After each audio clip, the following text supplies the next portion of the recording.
Yo, what is up guys? Welcome back to a brand new F1 2020 video. Today I'm showing you guys the highlights of the online racing league around Brazil. This is round 6. Personally, this is only the third race I'm doing this season as I missed the first 3. So first round around Suzuka Short I won.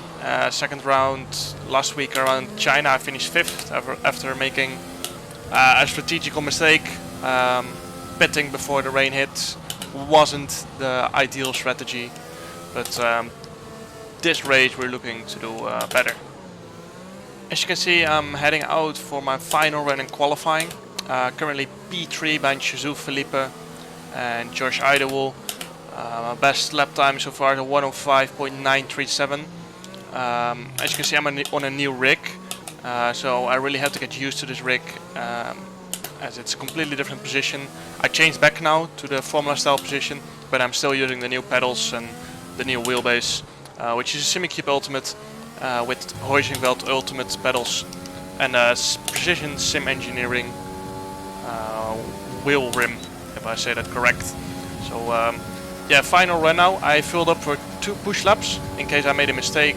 Heading into turn 1, braking just after the 50 meters on the right. Down to 3rd gear, short shift to 4th and 5th, and you can see I lose the backhand. So very good, Jarno. That's why I put in 2 laps of fuel, so I can push it to the absolute limit on that final lap. Also, the lowest amount of fuel you can choose is still, I think, more or less 2 push laps. So just gonna burn a little bit of fuel for that final lap. I have more than enough time. So yeah, still very much getting used to the equipment, the new equipment, so a lot of mistakes in the run up to this qualifying and in the practice, but yeah, I feel a lot more comfortable now. I changed back to the Formula style again, as I basically never raced in GT style my whole life, so it feels a lot better being back to the Formula style rig, and you will see on the next video that I will be driving back in a Formula style rig again. So now for my final qualifying lap, taking a wide line to the start finish so you can carry more speed into your push lap, braking just at the 50 meters down to 3rd gear. I have a small lockup on the left front, it doesn't matter too much. We carry a lot of minimum speed, you can see really on the limit on the exit there, and then a short line towards the start of sector 2, and for this one, brake just before the 50 meters down to 4th gear, short shift to 5th. You can see the rear is getting away from me there. Well, absolutely pushing the limits. Then I turn off the ERS briefly through here down to 6th gear. Early on throttle again. Turn on the right ERS mode, sorry. I downshift to 3rd there. Keep it in 3rd, short shift to 4th. Use all the road available here. I keep it in 5th, downshift to 3rd. Trail brake into here as it's really understeer on entry there. Then minimize wheel spin. Short line to the last sector and then braking. Just before the 50 meters there, use all the way, all the road on the outside, and you can see there I'm almost 110 up, so it's going to be a mid 0.8, and it's going to be interesting to see if that's enough for pole. And for now it is. So a lot of people on laps. As you can see, I had to wait really long because I was one of the first to cross the line. So Joni Tormela. Joni stopped. Alessio P8. Crouch in the pits. So that means I've got pole position for round 6 around Brazil in the ORL Championship. Only 400 ahead of Josh Idlewill in P2. So yeah, right here you can see the results. Our teammate and championship leader Patrick Crouch down in P9. So that's very good for us. I think another 2 championship contenders, Alvaro Carreton and Daniel Haddad, are not really far up the grid as well. So that's very good for us. Heading into this race, there is rain scheduled mid to late into the race. So there might be people opting for a hard or medium strategy and try and make it until the rain, like last week. But I've opted for the softs and hope the rain hits early. So we might have to do some tire saving, and well, let's see how it goes. So yeah, right here you can see we should make it on the softs until the rain hits, but you never know as the weather prediction isn't very correct or like 100% precise. As we saw last week, it was quite a bit off as well, so it might come earlier or later. So we have to be very careful with what we're gonna do here. The softs will easily make it until lap 16, 17, 18, but at the same time I also did 1.5 push lap on those softs, so they're not gonna be ideal starting to on them already. So that's gonna be very interesting. 3.5 laps extra fuel, as even when it's wet we can quite easily burn the fuel off. So let's head into it. So right now we're ready to line up on the grid ahead of Josh Idawu and Heusinkveld. 5 red lights and away we go. Always really hard to get the throttle application right around Brazil as it's uphill straight away on the start. Just ahead of Josh Idawu. I left him a little bit of space because I wasn't sure if he was next to me or if his front wing was next to my rear left. But we managed to stay ahead and actually quite a decent gap heading into turn 4. So yeah, good start so far, and now the only goal I have is to save the rear tires and make them last as long as possible, because I don't want to risk running out of tires when the rain is almost ready to hit and having to make an extra pit stop. So yeah, you can see a little bit of too much understeer. The car is a lot heavier than in qualifying, so it's always hard to straight away adapt yourself to that, as I do the same there. I really have to get used to this heavy fuel in the first lap, but yeah, as I said before, only goal right now is to maintain P1 or P2 and save the tires so we can actually make it until the rain hits. So if Josh Idawu tries to get past us, I'm not going to fight it too hard. Josh a lot faster in the straight, seems like, or he used more overtake, but so yeah, Josh might be using slightly lower wings, which might be good for us, because if the rain does hit, that means we have an advantage right there. tire wear is quite equal over all 4 tires, so that's important. Yeah, it's of course super important to have a very nice and balanced car, which is easy to read off on the tire wear MFD, because simply if all 4 tires are the same or similar tire wear, then that means the car is balanced out nicely, which might not always be ideal for qualifying, but for the race it's very nice for the tires to make them last as long as possible. So that's a good indicator that our car is balanced and nice for the coming laps, especially tire wear wise. In the race usually have a slightly more understeer, so yeah, let's hope we can make these tires last until it starts raining. As we now move on to the end of lap 5, I should say, you can see Josh only 4.5 tenths behind us. He has been in the DRS for the past 2 laps, which means he has probably been able to save up some ERS. At the same time, I didn't really push really hard because I want to save the rear tires in case the rain hits very late. So I'm just preparing to maybe make these softs last until lap 20 more or less. If the rain then still doesn't hit, then well, we have a big issue.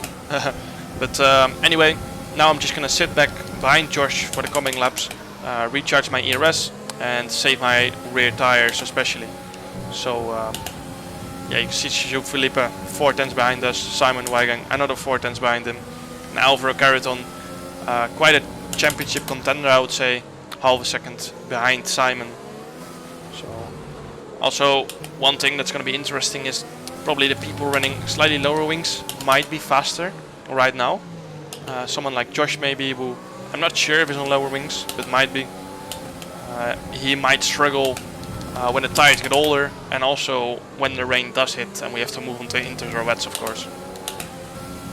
So now moving on to the end of lap 10, you can see it's turning very dark right here, so that indicates to me that any moment the rain can start to hit, and so basically I want to get back into the lead. Simply for the track position in the wet it's a lot harder to overtake because you don't have DRS, so I want to be in the lead once I pit, and I'm ready to use all of my ERS to do that, and simply feeling the pressure. As you can maybe say that Josh is feeling the pressure. A little moment there coming out of turn 4, so you can see I have almost 100% ERS. Probably by the time I get through the last corner I'm on 100% ERS, and you can see I'm really close behind him. I'm not going to save any tires anymore, as this is the moment to use everything I have. In the rain you don't need your ERS as much, as well, you're simply going a lot slower. I have a lot more wheel spin, so it's better to use everything I have now, and the same goes for the fuel, than save it for when the rain hits. So I'm gonna turn on my overtake and try and get past. Josh probably is trying to stay ahead as well, but well, I'm gonna get DRS right here as I press the wrong button there, but I go down the inside. He's not gonna defend. He might try and come back on this second little straight in sector 1, but for now we're gonna take the lead. And see, I get a quite decent exit coming out of the corner. That exit is quite hard in dirt here. You see Josh is closing in, but going into turn 4 he's just behind me, just didn't have enough to get back to me.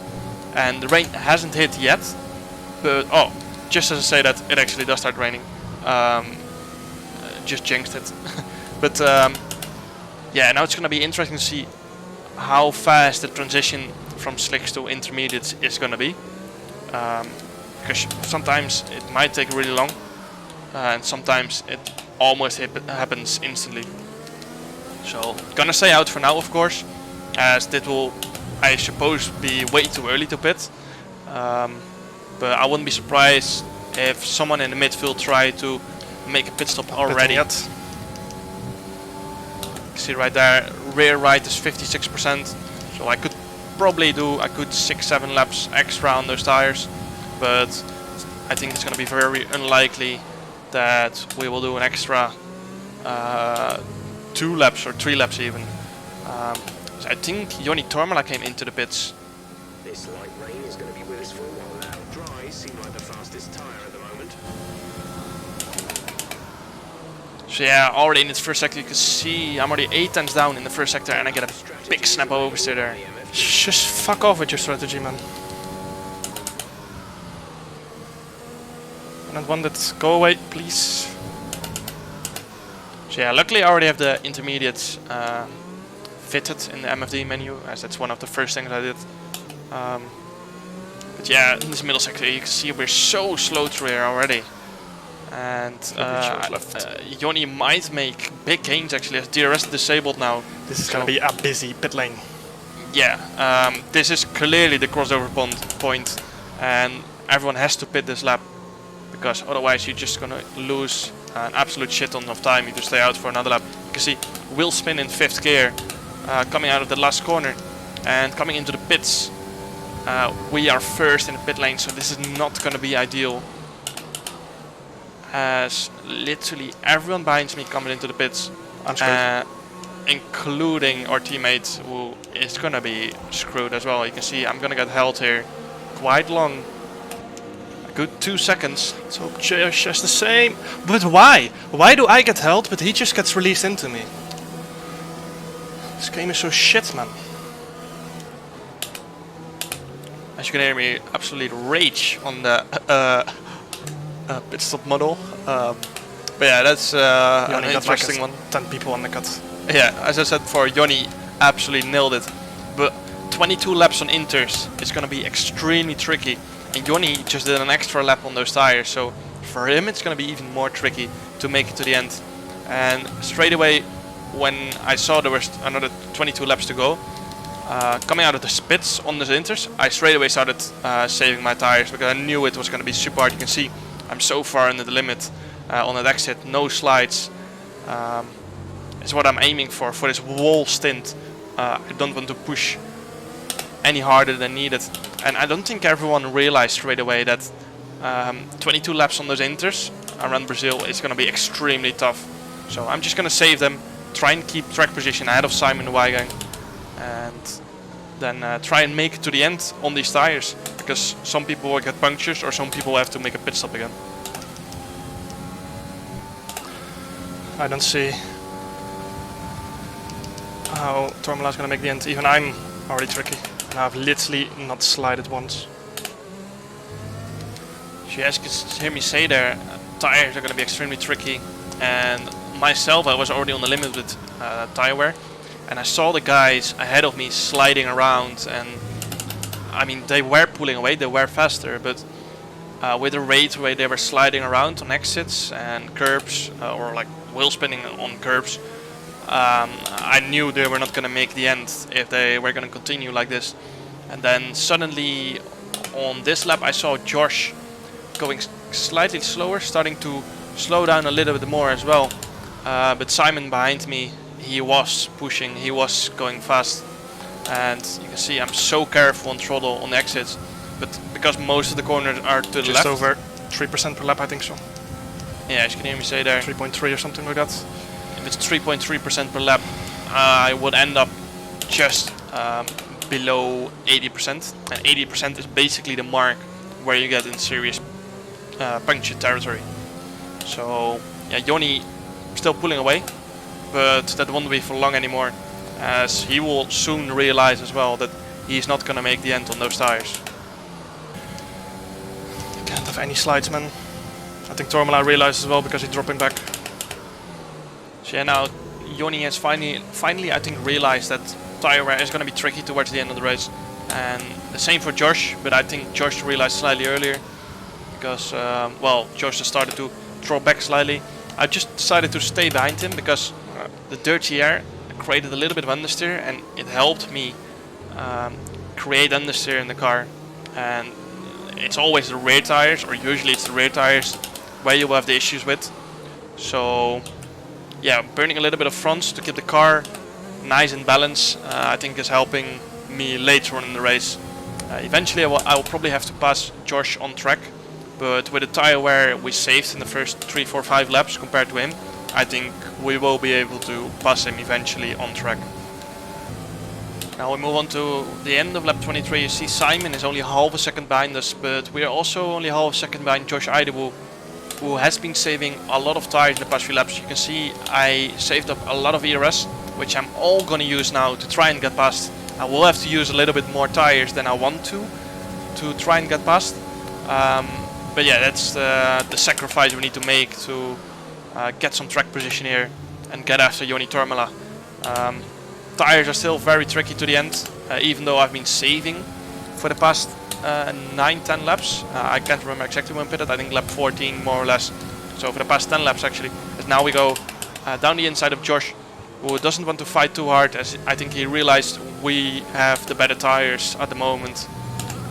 You can see 36% right there. So I think this is gonna be, once I finish this lap, there will be the halfway mark on those tires. So 36%, by the time we finish it's gonna be more or less 38%, I think so.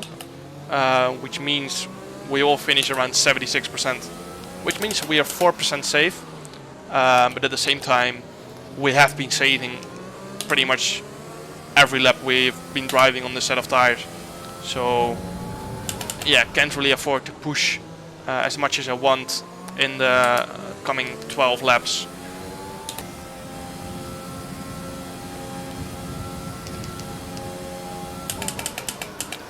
I think that was the halfway mark on those tires, so 76% scheduled.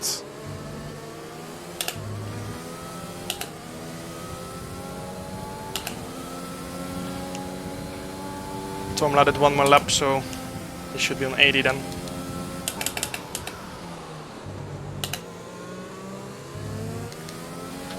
But he pushes probably a little bit harder. It's gonna be interesting. 6 more laps. Can have an average of 24% per lap. Yeah, as you can hear me say there, 25% until the danger zone, so that means I can finish basically on an average of 24% from now until the end of the race. So that will come down to 4% per lap, which is more or less pushing, but at the same time I want to kind of save a little bit extra to stay out of the puncture territory a little bit more, and at the same time I want to have one good go at Jonny and not multiple What the fuck? half-baked move as Nice one, Hardy.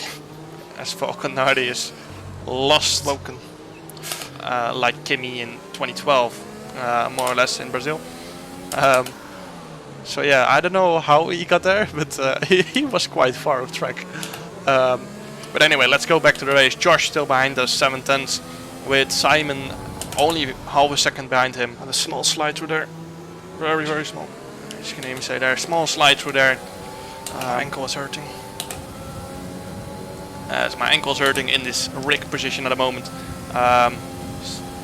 Hence why percent did I add up on that lap? I moved back to the formula style position. You can see there at 4% on the last lap. But the MFD is very slightly too much. unprecise, so can't really look at that too much.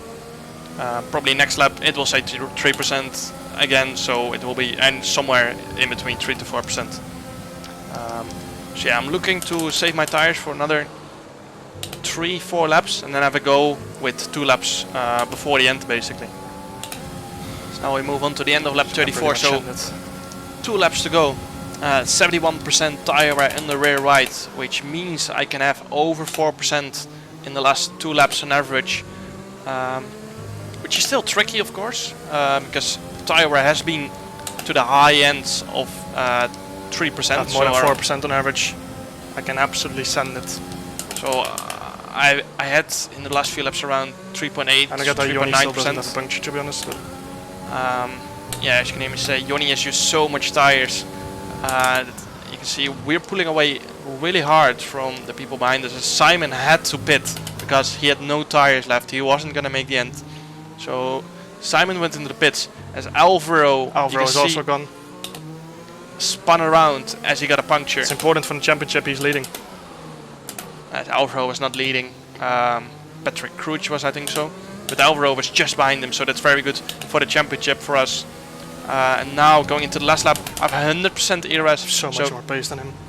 Going on the exit here, I'm gonna absolutely send it. I'm gonna use the overtake basically for the rest of this lap, and then I will still have 50% left for the remainder of the last lap. You can see Joni doing the exact same, but he has no tire left. As going into turn 1, we go down the inside.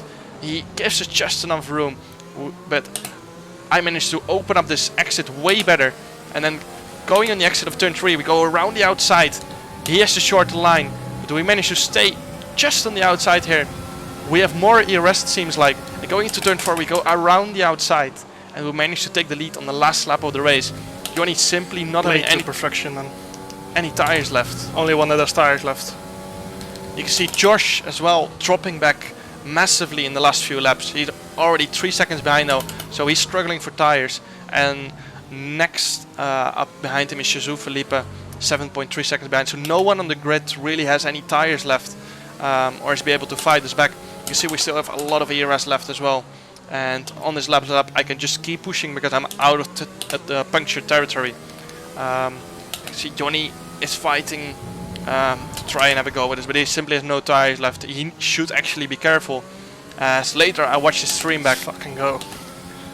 And he had 90% tire wear. 78, got even 2% left, man. He was extremely lucky to not get a puncture with 90% tire wear. Ragazzi. So yeah, some people were extremely lucky not to get a puncture there. Joni was on 90%. I have no idea how he did not get a puncture. I remember seeing Alessio stream back. He had 98% on the finish. Or at least 2 laps before the end he had 90%. So if he only had 4% on average over the last 2 laps, he was 98% and he did not get a puncture. So that's very interesting. Alvaro Caraton got an instant puncture on 80%. So yeah, it's very random when you get a puncture, which it's a little bit weird because in my opinion, I think the risk of getting a puncture should be higher the higher your tire wear is. Because obviously you get less rubber on the tire, the tread becomes thinner, so there's a bigger chance of the tire basically ripping itself apart. So yeah, I hope that's something that should be changed in my opinion for next game, as well, it shouldn't just be a random number generator after 80%, because Alvaro, his race basically was ruined because his tires instantly hit 80%. But yeah, in my opinion, one of my best races strategically so far I've done, as I had to save tires pretty much the whole race, chose the right times of when to attack and when to save tires. So yeah, Josh just managed to stay under 80%, I think so as well. So he was one of the few that actually saved his tires really well as well. So GG to him. You can see championship leader Patrick Crouch down in P9, so he only scored 2 points. Daniela that managed to retake the championship lead now because he finished P8. But we have made huge grounds, and now we are in P4, only a few points behind the top 3, who are Daniela Dat, Patrick Crouch, and Alvaro Caraton. So very good race. This Thursday I will do PSGL, so make sure to check me out on Twitch because I'll be live streaming that. I'm live streaming this race, or this championship, I mean, every Sunday as well on Twitch around 8 o'clock Dutch time, if I'm correct. No, it's actually 9 o'clock Dutch time, sorry. So yeah, thanks everyone for watching. Make sure to like and subscribe if you want to see more. And see you guys next time. Ciao.